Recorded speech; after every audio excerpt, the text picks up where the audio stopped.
우리나라 농업이 직면한 위기 중 하나가 고령화입니다. 농가 인구의 절반 이상을 차지하는 고령농들이 은퇴하고 나면 농업을 이어갈 인구가 부족할 것이란 우려가 많았습니다. 개발과 혁신에 일가견이 있는 한국인들이 이번에는 농업으로 눈을 돌리면서 최근 한국에서는 1차 산업인 농업의 위상이 부쩍 높아지고 있다고 하는데요. 특용작물을 재배하기 위해 귀농하는 젊은 층이 늘었고 인공지능과 빅데이터 같은 첨단 기술을 이용하는 농업인이 등장하며 그야말로 농업의 새바람이 불어오고 있죠.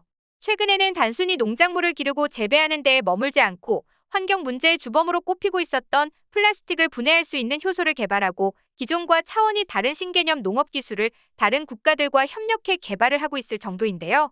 이러한 농업 기술력 개발에 추측이 되는 농업진흥청의 한 관계자는 4차 산업혁명 기술을 활용해서 스마트 농업을 정착시키겠다고 말하며 대한민국 농업의 미래에 대해 단단한 각오를 내보이기도 했습니다.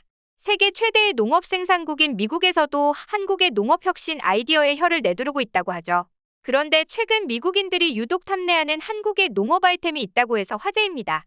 심지어 이 물건을 구입하기 위해 몇 개월을 대기할 정도라고 하는데요. 한국 농업의 위상과 미국인들의 마음을 사로잡은 이 물건이 무엇인지 알아보도록 하겠습니다. 우리나라에서 처음 농사를 짓게 된 것은 기원전 예서 4세기 고조선 시절로 이때부터 한국의 농경 기술과 문화는 지속적으로 진보되어 왔는데요.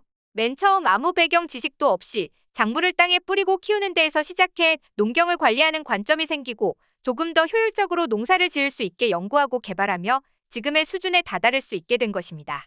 하지만 예전처럼 맨손으로 땅을 파고 작물을 심으며 그저 하늘의 농사가 잘 되기를 기도했던 때와는 달리 현재는 인공지능을 이용해 물과 양분을 자동으로 공급하고 원격으로 정밀하게 제어하며 농산물의 품질과 생산성을 높일 수 있는 단계까지 올라선 것이죠. 그렇기 때문에 현재 세계의 어떤 나라와 비교하더라도 농업에 관해서는 월등한 기술력을 갖춘 한국은 농업진흥청을 주축으로 해외 농업기술 개발 사업인 코피아와 아프리카 농업기술 문제해결 협의체인 카파시를 운용하며 아프리카 등 20개국의 농업기술을 보급하고 있기도 합니다. 이에 식량난 기한안으로 골머리를 썩고 있었던 아프리카를 비롯한 여러 개발도상국에서는 한국식 농법으로 한국의 종자를 적극 활용하며 이른바 K농업 열풍을 주도하고 있는데요. 잡초 하나 자라기 어려운 사막에서도 벼농사를 짓는 데 성공하고 과일을 키울 수 있으리라 상상도 하지 못했던 지역에서 딸기를 길러내는 등 지금의 대한민국 농업계는 이런 불가능을 현실로 실현시키는 그야말로 무궁무진한 기술력을 갖고 있는 것입니다. 이와 같은 한국의 농업 발전은 단순히 효율적으로 농산물의 생산성을 증대시키는 데에만 그치지 않고 우리나라에게 의외의 경제적인 부를 가져다 주고 있기도 한데요. 특히 한국의 농기계는 뛰어난 농업 기술이 집약되어 있어 많은 세계인들에게 수요가 폭발하고 있다고 합니다. 한국농기계의 공업협동조합에 따르면 지난해 한국농기계 수출은 10억 2,717만 달러를 기록했고 2018년 이후부터는 계속해서 10억 달러가 넘는 수출액을 기록하며 이른바 호황기를 이어가고 있습니다. 기존에 성행하던 대부분의 산업이 현재 코로나 사태의 여파로 인해 침체기를 맞이하고 있는 것과는 상반된 흐름인 것이죠. 그도 그럴 것이 한국에서는 이미 자율주행이 가능한 트랙터가 개발되기도 해서 전 세계를 놀라게 했을 정도로 끝없이 기술 혁신을 이뤄나가고 있기 때문이었습니다. 게다가 이 트랙터는 무려 10여 미터나 떨어진 통제실에서 원격 조정을 하는데도 움직임의 오차가 거의 없을 정도입니다. 이 신기한 트랙터는 한국기계연구원이 LSM 트론과 적극적으로 개발해 시험까지 마쳤는데요. 이르면 내년 후반쯤 일반 농가에도 보급이 될 것이라고 합니다. 글로벌 투자은행 골드만삭스에 따르면 세계 자율주행 트랙터 시장 규모는 2023년 1조 3천억 원, 2050년 49조 원까지 커질 것이라고 하는데요. 자율주행 트랙터 시장 또한 한국이 이끌어갈 것이라는 기분 좋은 예감이 드네요. 그런데 요즘 미국에서는 이렇게 자율주행이 가능한 트랙터가 아닌 평범한 한국산 트랙터조차 없어서 못 살 정도라고 합니다. 다른 나라 제품이 아닌 한국산을 원한다며 대금을 선지불하고 물건을 받길 오매불망 기다리는 미국인들이 늘고 있다고 합니다. 모두 농사를 짓는 사람들은 아닐 텐데 뭔가 이상한데요.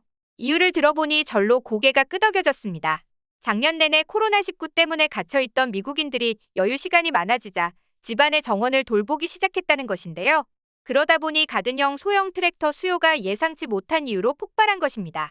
미국인들은 소형 트랙터에 잔디 깎는 기계를 장착해 쓰고 있다고 하는데요. 그 중에서도 한국 제품이 운전하기도 쉽고 제품도 튼튼하다며 몇 개월을 기다려서라도 받겠다는 사람들이 늘고 있다고 합니다. 이러한 인기로 대부분의 한국 기업이 작년 하반기에 이미 올해 전체 목표를 모두 달성한 상태라고 하는데요.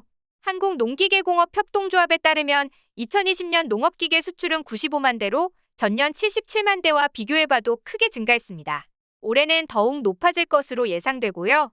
지금도 미국으로 가려고 대기 중인 한국산 트랙터만 수만 대라고 합니다. K농기계의 주력으로 발돋움한 이 트랙터는 우리나라에서 벌써 50년이 넘는 역사를 갖고 있는 그야말로 유서 깊은 농기계라고 할 수 있는데요. 처음 1961년 농업의 기계화와 함께 트랙터가 시범 보급된 뒤 그 유용성을 인정받아 지금까지 널리 사용되고 있는 것이죠. 실제로 원활하게 농사를 짓기 위해서는 많은 도구와 작물들을 나눌 수 있는 수단이 필요한데 시골에는 도심 지역에 비해 매끄럽지 않은 도로가 많아 기존의 운송수단을 사용하기에는 제한되어 있는 부분을 이렇게 한국의 트랙터가 완벽하게 해결한 것입니다. 그렇기 때문에 이 기계가 등장하자마자 농업계의 패러다임을 변화시킬 정도의 엄청난 파급력을 가져왔는데요. 여러 사람들이 어깨 혹은 지게에 많은 짐을 지고 물건을 날라야 했던 시절에서 이를 통째로 바꾸는 큰 혁신의 바람이 분 것이죠. 그리고 이러한 트랙터는 점차 발전하여 현재는 보다 많은 기능이 추가되고 탈곡기나 양주기 등 다른 기회와 결합시켜 농업의 필수적인 기능들을 추가적으로 사용할 수 있는 수준에까지 올랐습니다. 이전 시골이나 드라마에서 등장했던 탈탈거리는 소리를 내며 마치 농촌의 낭만처럼 느껴졌던 트랙터와는 또 다른 모습을 보이고 있는 것이죠. 이 트랙터들은 1980년대까지만 해도 기어가 1단과 2단 후진뿐이었고 최대 시속 또한 20km에 불과했으나 1990년대 이후 급격하게 발전이 되며 현재 신형 트랙터의 경우에는 마치 자동차처럼 열쇠로 시동을 걸며 심지어는 고속과 저속 후진까지 지원이 된다고 합니다. 이를 위해 그만큼 많은 기업들이 지속적으로 연구를 했고 그 결과 현재 농업에 최적화된 트랙터를 만들어내는 데 성공한 것이죠. 그렇기 때문에 이러한 트랙터를 사용해 본 외국인들은 예상치 못한 성능에 깜짝 놀라 감탄을 금치 못할 정도라고 하는데요.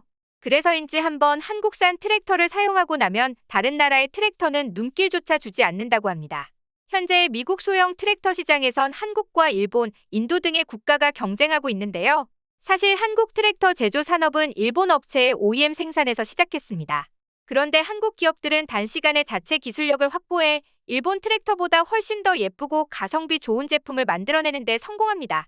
그리고 작년부터 글로벌 시장에서 일본 트랙터 제조업체의 아성을 무너뜨리기 시작했죠. 미국인들은 한국 트랙터의 장점으로 예쁜 디자인과 가성비가 탁월하며 뛰어난 품질을 손꼽습니다. 다른 말로 표현하자면 부족함이 없는 제품이라는 이야기인데요. 일본산과 비교할 때 5에서 10% 정도 저렴하지만 품질로는 차이가 없다고 평가하고 있습니다.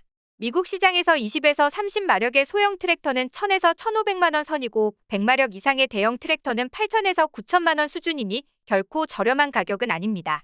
그런데도 미국인들은 구매하고 싶어 줄을 서서 대기 중이라는 것입니다.